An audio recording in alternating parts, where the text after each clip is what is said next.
Which item in this picture do you think negatively affects people's health more than anything else? Alcohol? Cigarettes? The donut? Hamburger? Sure, they're all pretty bad for you, but most people know that and at least try to limit their intake somewhat to these items, even a little bit. But it's the things we don't think about that can really cause damage. Things we use every day so regularly we don't even think about how its constant use could actually be killing us. The real culprit is the chair.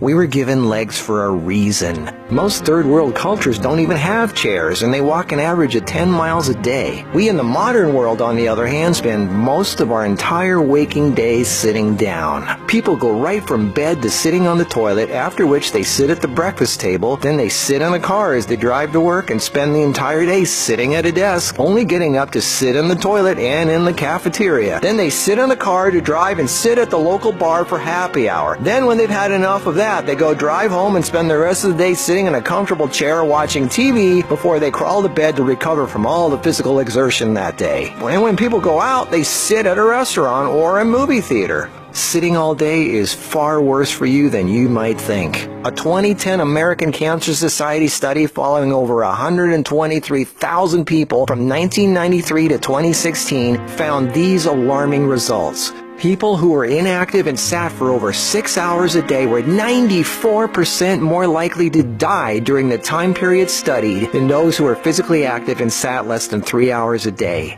That's almost 100%. And get this, findings were independent of physical activity levels. The negative effects of sitting were just as strong in people who exercised regularly. 60%, that's over half of employees surveyed, were convinced they would be more productive if they had the option to work on their feet. Medical experts have started referring to long periods of physical inactivity and its negative consequences as sitting disease. Below this video are links to an endless list of medical studies showing physical inactivity and low fitness are serious threats to cardiovascular health. Even with a low body fat index, sitting has been linked to non-alcoholic fatty liver disease.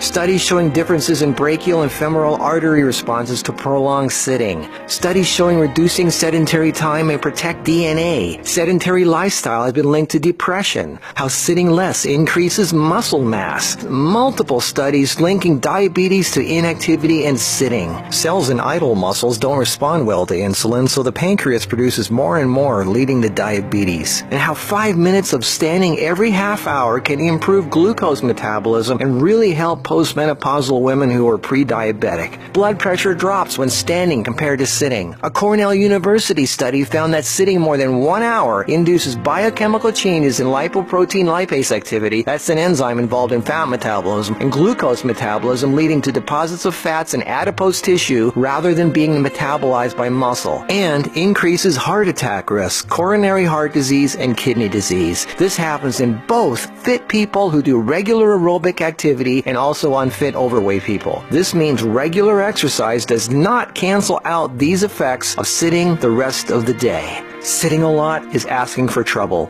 no matter who you are. Another study at the University of South Carolina found that men who reported more than 23 hours a week of sedentary activity had a 64% greater risk of dying from heart disease than those who reported less than 11 hours a week. And many of these men routinely exercised. Cholesterol, blood sugar, triglycerides, diabetes, heart disease, and a number of health problems all became apparent. Studies have linked sitting to a greater risk for colon, breast, and endometrial cancers. Sitting for long periods of time can cause blood clots to form, which can travel to the brain, causing a stroke. Speaking of blood clots, lungs are twice as likely to develop pulmonary embolisms. Lack of physical activity leads to hypertension, high blood pressure, sleep apnea, snoring, compression of spinal discs, herniated lumbar discs. The Washington Post reported sitting a lot also causes leg disorders, varicose veins, swollen ankles, deep vein thrombosis, muscle degeneration, hip pain, and worst of all, a limp, sagging rear end because the glute muscles not only don't get used, circulation is cut off from the weight of the whole body pushing down on it. Medical News Today announced that our chairs are slowly but surely killing us.